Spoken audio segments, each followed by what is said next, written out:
आज भाई नेमाराम के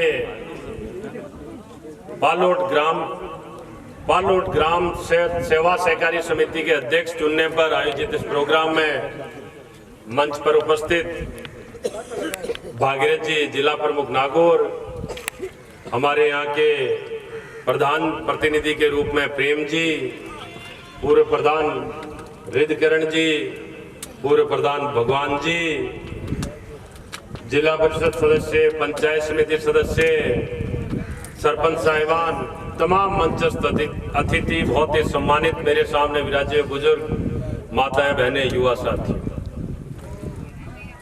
भाई नेमाराम को मैं मेरी तरफ से, आप सब की तरफ से बधाई देना चाहता हूं और ये उम्मीद करता हूं, ये प्रार्थना करता हूं कि भाई नेमाराम जो अध्यक्ष बने, इनका कार्यकाल बहुत ही उम्दा रहेगा, इनका भविष्य उज्जवल रहे, ऐसी मेरी कामना है और आप सब की तरफ से मैं इनको एक बार फिर से बधाई देना चाहता हूं। बात कोऑपरेटिव की हो, भी प्रधान जी बता रहे थे, रिद्धकिरण जी, तो मैं आपको जानकारी दूं कि लगभग 10 साल तक मैं अपनी कोऑपरेटिव का अध्यक्ष रहा मंडूकरा का। मेरे गांव का कोऑपरेटिव अध्यक्ष बना और जब मैं अध्यक्ष बना तो मुझे कोई अध्यक्ष बनने का उस टाइम विचार नहीं था कि मुझे अध्यक्ष बनना है मेरे गांव का, लेकिन मैं कोऑपरेटिव बैंक गया और मैंने ये पूछा कि भाई मेरे गांव में कितने रुपए का ऋण बंटता है, ये बताएं। तो मुझे कहा गया, उस टाइम मुझे अच्छे से याद नहीं, 2 या 2.5 लाख रुपए के बीच में कुछ ऋण बंटता था। तो मैंने पूछा इतना कम क्यों? बोले साहब सोसाइटी काम नहीं करती है, जिन्होंने पैसा लिया वो डिफॉल्टर हो गए। तो बड़ी भारी मशक्कत के साथ चुनाव आने पे मैंने चुनाव में भाग लिया, चुनाव में निर्वाचित हुआ और उसके बाद अध्यक्ष बना।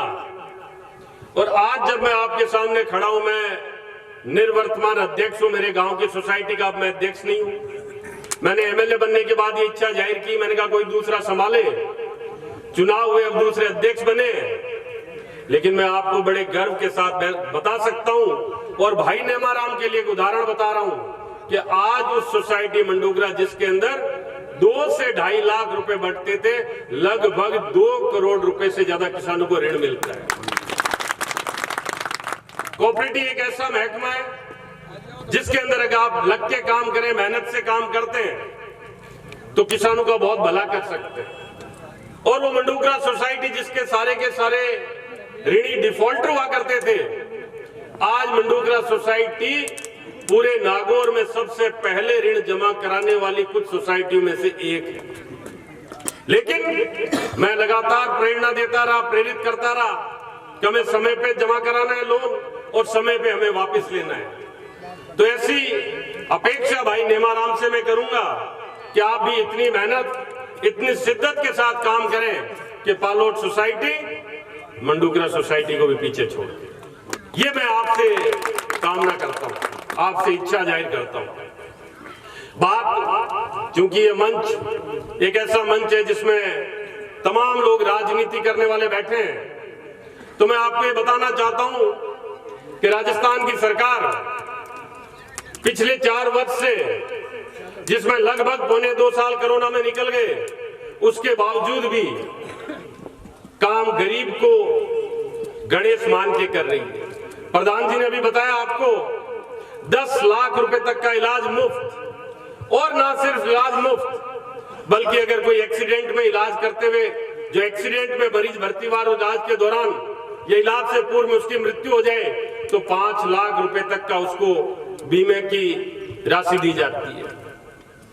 हार्ट का ट्रांसप्लांट फ्री कर दिया, लीवर फ्री कर दिया, किडनी फ्री कर दिया, और तो और 10 रुपए की जो रसीद कटती थी वो भी राजस्थान की सरकार ने बोल दिया ये भी मुफ्त कर दी जाए। आपके यहाँ पे डीडवाना में हमारा जो बांगड़ अस्पताल था, जिसमें आप तमाम लोग जाते हैं, अक्सर देखते होंगे, उसको जिला अस्पताल बना दिया गया। कल ही मेरे पास फोन आया जयपुर से कि साहब जिला अस्पताल बन गया, कर्मचारी आपके यहाँ आ गए, लेकिन अब नई बिल्डिंग बननी है, उसके लिए 30 बीघा जमीन चाहिए। नई बिल्डिंग बने और बड़ा अस्पताल बन के तैयार हो। और मैं बताऊं कि जब मैं विधायक बना तो मेरी इच्छा रही कि मैं जो कुछ भी करूं उसमें प्राथमिकता किसान होना चाहिए, गरीब व्यक्ति होना चाहिए। और उसी के तहत मैं आप लोगों को जानकारी दूं कि ढाणियों में जो दूर दराज ढाणियों में बैठे हुए किसान थे, उनके मुफ्त बिजली लगी 300 साढ़े 300 रुपए में। उसका सबसे ज्यादा काम अगर राजस्थान में किसी एक विधानसभा में हुआ है तो वो डीडवाना के अंदर हुआ है। बहुत सारी ढाणियां अभी भी बच गई होगी, लेकिन उसके बाद भी मेरा प्रयास ये है कि लगातार हम सतत प्रयास करते रहें और गरीब व्यक्ति की मदद करें। अपने भागजी बलारा यहां बैठे, मोलासर के अंदर नया तहसील बनवा दिया। और जब मैं दिल्ली पढ़ता था आपके यहीं पे अपने डीडवाना के अंदर 3 बजट के अंदर 3 CHC बने। डीडवाना के अंदर 8 CHC आज है कि विधानसभा के अंदर, विधानसभा जो अलग अलग है, एक विधानसभा में 1 CHC नजर आती है।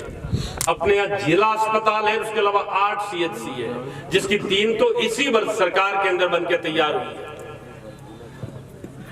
हम लोग लगातार ये कोशिश करते हैं। मैं जब पढ़ाई करता था तब मैं ये सोचता था, मानता था कि मैं कभी किसानों के लिए कुछ ऐसा करूं जिससे कि आने वाली पीढ़ी का कुछ भला हो सके। दिल्ली पढ़ाई के दौरान जहां मैं रहता था उसके जस्ट सामने एक सड़क पार एक पूसा इंस्टीट्यूट हुआ करता था। खेती बाड़ी का पूरे भारत में सबसे बड़ा संस्थान है वो। उस संस्थान को जब मैं जाता, देखता या छत पे खड़ा होकर भी देखता तो वहां वेस्टर्न यूपी, पंजाब, हरियाणा या हमारे दिल्ली से सटते राजस्थान के किसान वहां आते।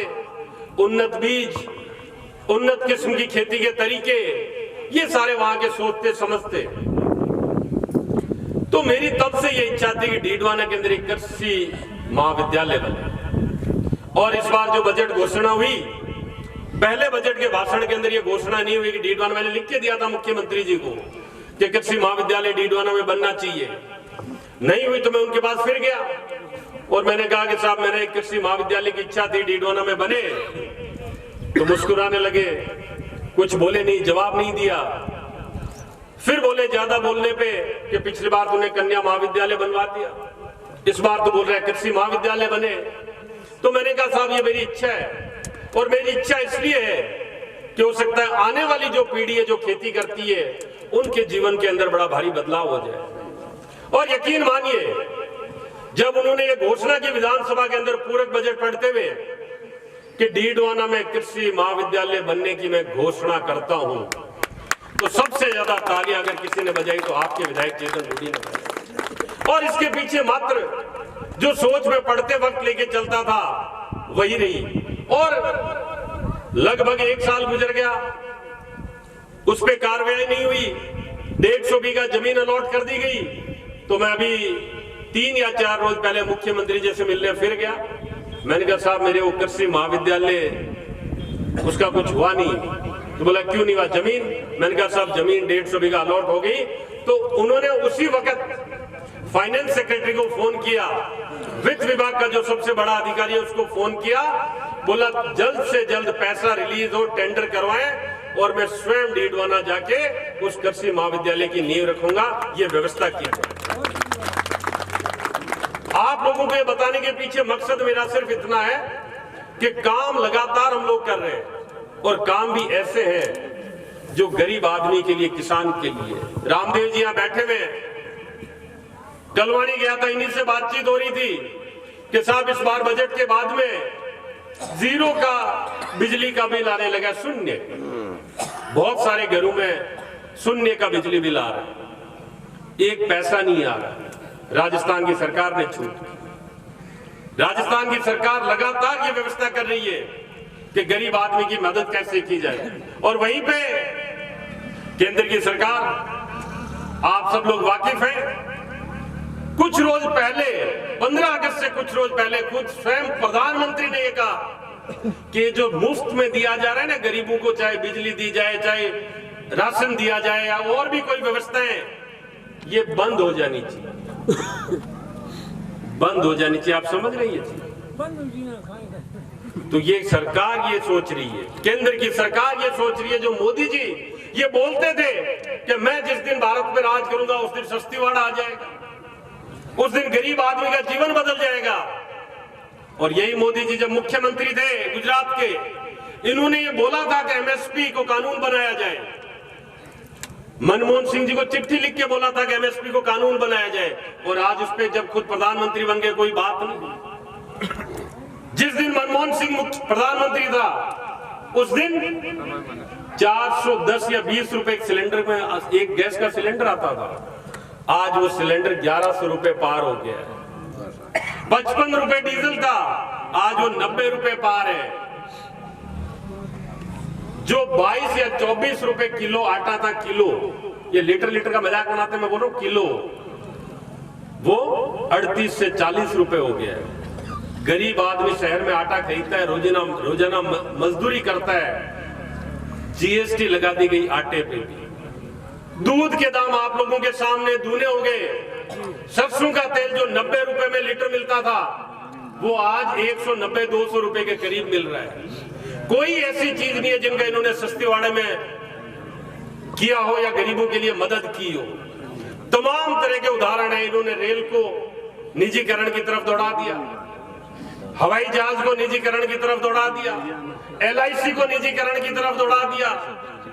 और तो वो जो किसान बॉर्डर पे बैठे थे, 1 साल तक लगातार मेहनत करते रहे, बोलते रहे कि आपके कानून गलत है, कानून गलत है।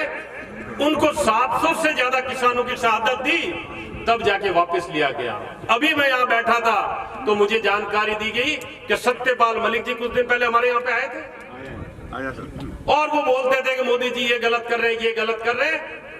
अभी 3 या 4 दिन पहले वो अपने गवर्नर पद से घर पे बैठे, और आज उनके यहाँ अभी ईडी की जांच भेज दी। ईडी की जांच आएगी आज। अभी देश में कोई बोल नहीं पा रहा है, जो बोलता है उसी के मारो चाबुक, अंदर डाल दो। ये खिचड़ साहब बोल रहे हैं पीछे से बैठे, अंदर डाल दो। हाँ, ये हालात है। हमारे पुरखों ने इस देश की आजादी के लिए इसलिए लड़ाई नहीं लड़ी थी। हमारे यहाँ से डाबड़ा अपने नजदीक ही है, वहां मैंने पिछले बजट के अंदर 50 लाख रुपए लगवाए थे कि 50 लाख रुपए दीजिए, उस जगह को और सुंदर और अच्छी बनाए। तो मुख्यमंत्री जी ने तब भी मुझे कहा था, यार 50 लाख रुपए की कोई बजट घोषणा होती है क्या? मैंने कहा सब पैसा कीमत नहीं रखता, वो भावना कीमत रखती है, जिसके तहत डाबड़ा में वो लोग शहीद हो गए। तो हमारे जो पुरखे शहीद हुए वो इसलिए शहीद हुए थे कि हमें ये अधिकार मिलेगा, हम अपना सरपंच चुन सके, प्रधान चुन सके, अपना MP MLA चुन सके, और वो आपकी बात ऊपर जाके रखे। और आज भारत के अंदर हालात ये है, जो बोलता है उसकी बोलती बंद करवा। और अभी जैसे हालात चल रहे वो हालात चलते रहे तो यकीन मानिए, पढ़ाई लिखाई करने, चिंतन करने वाले लोग ये बोलने लगे कि चुनाव का सिलसिला बंद हो जाएगा, खत्म होने वाला है, एक तरफा सिस्टम चलेगा। और यही हालात भारत में बनते जा रहे हैं। एक बार फिर से बहुत लंबी चौड़ी बात नहीं करके मैं इतना ही कहना चाहूंगा, सड़क की मुझसे बात की गई तो मैं आपको जानकारी दूं कि दुधौली से लेके रतऊ तक एक सड़क हमने सैंक्शन करवा दी पीछे, जिसकी बड़ी भारी मांग थी। एक आजवा से लेके निम्बी जोधा तक जो सड़क बनी है, इसको पूरी की पूरी 5.5 मीटर चौड़ी करके नई सड़क बनी जाए, ये एक बड़ी भारी सैंक्शन आई है। जोरावरपुरा वाली सड़क की जो बात है, मैं आपको बताना चाहता हूं, ये सड़क सैंक्शन हो गई थी प्रधानमंत्री ग्रामीण सड़क योजना के तहत, लेकिन इसको रुकवा दिया गया था, और रुकवाया भी कुछ नेताओं ने था, जिसका हमने पुरजोर विरोध किया। और आज दिन भी हम लोग लगातार इस प्रयास में है कि वो जो सड़क सैंक्शन हुई थी उसको डी-सैंक्शन करवाया, उसको वापस से सैंक्शन करवाया जाए। ज्यादा लंबी चौड़ी बात नहीं करके सिर्फ इतना कहना चाहता हूं कि भाई नेमाराम को बधाई, भाई नेमाराम अच्छा काम करे, बढ़िया काम करे, और अपने गांव की जो कोऑपरेटिव सोसाइटी है इसको लगातार उच्चतम स्तर पे लेके जाए। आप सब लोगों ने बुलाया, स्वागत किया, इसके लिए बहुत बहुत धन्यवाद। ऊपर वाले मालिक से प्रार्थना करता हूँ आप सब खुश है। एक और प्रधान जी ने अभी मोबाइल की बात की, महिलाएं यहाँ बैठी हुई है। राजस्थान की सरकार 1,30,00,000 मोबाइल महिलाओं को 3 साल के डाटा सहित देने वाली है, 3 साल के लिए। और वो सिर्फ इसलिए पीछे से कुछ लोग बोलते हैं साहब वो फोटो काम करेंगे, लेकिन ये इसलिए जरूरी है कि जो जानकारी हमें है इधर बैठे लोगों को, वो घर की गृहिणी को भी होनी चाहिए कि आज सिलेंडर के दाम क्या है, आज मेरे खाते में कितने पैसे आए, नरेगा का कितना पैसा आया या प्रधानमंत्री आवास का कितना पैसा है। ऊपर वाले मालिक से प्रार्थना करता हूँ आप सब खुश रहे, तरक्की करें, आपके परिवार में सुख शांति बनी रहे। राम राम साहब।